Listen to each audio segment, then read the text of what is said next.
Hi, this is Dennis with Second Chance Tackle. I'm starting a series now on the different types of fishing reels, a little bit about their history, why they came into prominence, and some of the shortcomings in terms of what the issues are in terms of the items, either from a performance standpoint or from a repair or maintenance type of approach. And so this is the first one in the series, and the first one in the series goes way back to the early start of this and discusses conventional reels. In the future series, I will look at lever drag reels, level wind reels, and spinning reels. I hope you enjoy them, and I hope you stay with the series to watch all 4 segments. So this one, again, is the start of it. It's the conventional reels. Please enjoy.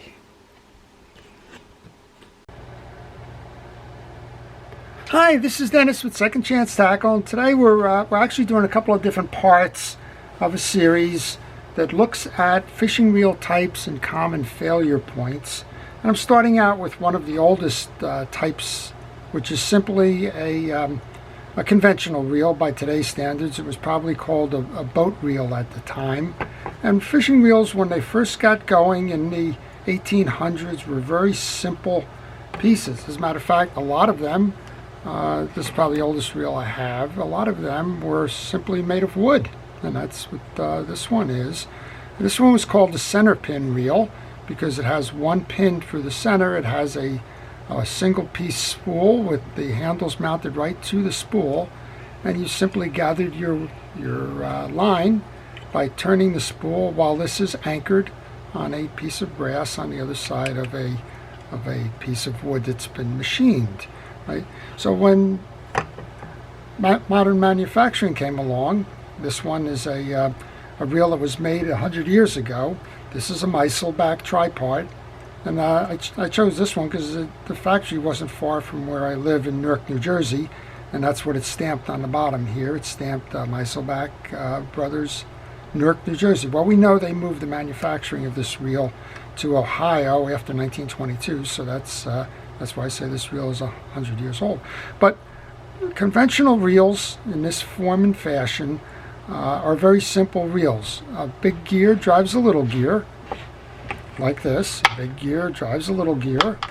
The little gear spins the spool, and the spool gathers the line. In its simplest form, there are no other attachments. This one is actually called a tripart. I haven't figured out what the 3 parts are. I think there's more than 3, but simply, if you take the side plate off, this one unscrews with the little bezel kind of a thing here. You can remove the side plate, and you'll see here's your big gear, and the little gear is actually attached to the spool right here. I think it may come off, but the little gear and the big gear intersect, held in by a frame, and drive the reel. Pretty simple engineering, and simple sometimes is best in design. So that, over 100 years ago, was a pretty interesting accomplishment, and they evolved over time. So here's an example of a 1950s reel. It added the star drag. The star drag was actually introduced by Edward von Hoff in the early 1900s, but this is an Ocean City reel that was made in the 1950s. And you had a star drag, and you have a bigger handle, and you have more capacity, and you have modern plastic or Bakelite or any of those kind of compounded plastic type products as the side plates, as opposed to brass or German silver, and very adequate and can go fishing today kind of a thing. Still, big reel, gear, drives little gear, drives the spool, collect the line.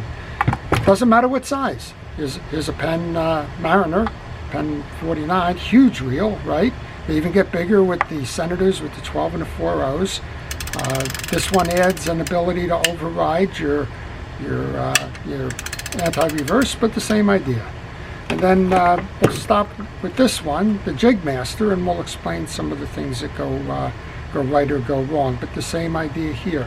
Now, I took the Jig Master because we're trying to limit these conversations about what fails to about 5 minutes for each reel type, and the Jig Master makes that easy because it has a single screw take-apart system. So you simply unscrew and then just a quick turn of the reel and you have the jig master. So what goes wrong with relatively simple design reels, big gear driving little gear, other than obvious damage, right? So these reels can break the side plates. You can get frame twist if it bangs. You can get bent spools and you can get broken handles. That's obvious damage. But what goes wrong in the operation of these reels? And this is the Penn Jig Master looking at it from the inside. You have a bridge plate. This is what it would look like on the other side. We have a bridge plate, a big gear, and we have a series of drag washers inside that gear. And what really goes wrong with these is the consumable pieces and parts. It's very rare that the metallic works, the gearing, and the like break. But in a typical reel, especially one with age that's used a lot, this spring is going to break. That's called the eccentric spring, and you'll notice it rocks back and forth. And any of you out there that have had the opportunity to work with a metal hanger and know that if you rock it enough times you can break it, well, that's the same thing that happens with that. The other consumable in this is actually the drag washers, and the drag washers are there to give you some flexibility in the handling of a fish. In some cases, the manufacturer built that in with the ability to backpedal the reel, which is very similar to the old reels, so that you could fight by hand and not wear the drags. But most of the modern day reels do not have that override, and as a result they rely on the drag washer systems to provide that variability in line retrieve while fighting and keeping tension on the fish. Most drag stacks, again, have a main gear. It has a cavity in the main gear. It has a series of washers. Usually, this is typical of a Penn setup, but typical of many of the setups out there. Usually there's 6 or 7 drag washers involved. There's in this case, these are the older washers. They're leather, so leather dries, gets brittles and cracks, and you lose your drag tension. You have metal washers that if you get saltwater intrusion, they're going to start pitting on you. And you have, that's called a keyed washer. And then the middle washer always has 2 little tags on it. That's called an eared washer.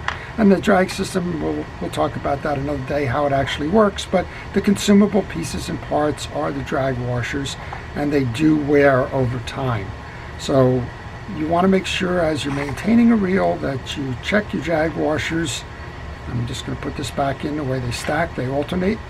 And you want to check your drag washers, make sure that they're well maintained, lubricated. You can use a product like Cal's Universal Drag Grease, even though the label's worn off. They make a drag grease just for that. Or you can just use your general reel grease while you're maintaining a reel. And in this case, for example, that you might be using Penn's Blue Grease. Go ahead and put some on those leather washers there. So on the conventional reels, it's the consumable pieces. It's the drags, the eccentric spring, it's the drag washers, and every now and then you'll get gear wear. I just pulled one here, and you can see there's significant damage here.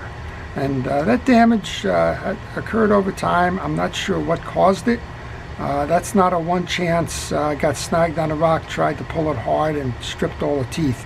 That eroded over time, and it eroded probably in its interaction with the pinion gear, and something got stuck somewhere, and this one just kept getting dragged along until it finally broke all the teeth on it.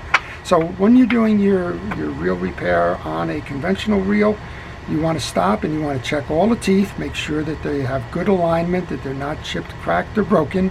And you want to do that on both sides. You want to do it on the pinion gear and on the main gear. So I'm going to leave you with one other thing that's good to know about reels, and that's retrieve rate. And you'll find this different in all types of reels. And you're going to get a low retrieve if you have a relatively small main gear and a relatively large pinion gear. That's because the travel around the gear, number of times on this one, to number of times around the pinion gear, maybe 2 or 3, you're going to 3-to-1 ratio on a gearing system like this. If you have a bigger gear and a smaller pinion gear, it's going to take more turns for that small gear to make a revolution of 1 for the big gear, and that's going to result in a ratio probably of 4 or 5 or 6, or even some of the higher speed ones now probably getting up to 7 to 1 in those ratios. So that's the common failure points, other than screws that fall out, line that gets trapped in reels, frame twist from having a loose frame, or obvious damage from dropping the reel or slamming it against a pier rail or a gun wall or something like that.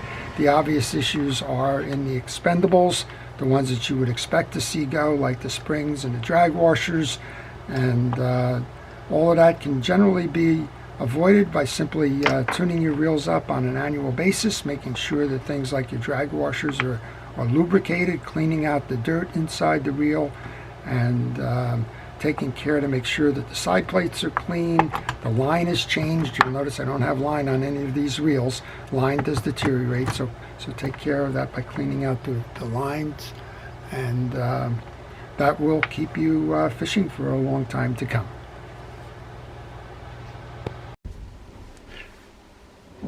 Hi, this is Dennis with Second Chance Tackle. I hope you've been enjoying my series on various types of fishing reels and the types of applications for them, their strengths and weaknesses, and why they break from time to time, and the types of problems that you see associated with them from a maintenance perspective. If you've liked this series, please indicate that on the video. If you have questions on these reels or any reel in particular, maybe you're servicing one and you're stuck, please leave that in the comments section. If you like these kinds of videos, please subscribe, as I post frequently. And if you do subscribe, please hit the notifications. That notification button will help you and will help me to grow our channels. And finally, if you have a reel that needs to be repaired and you're interested in having me service that reel, I do that by email and by mail. So please shoot me an email on the business card that follows, and I will give you the instructions to mail those reels to me. So this is Dennis with Second Chance Tackle. Have a great day.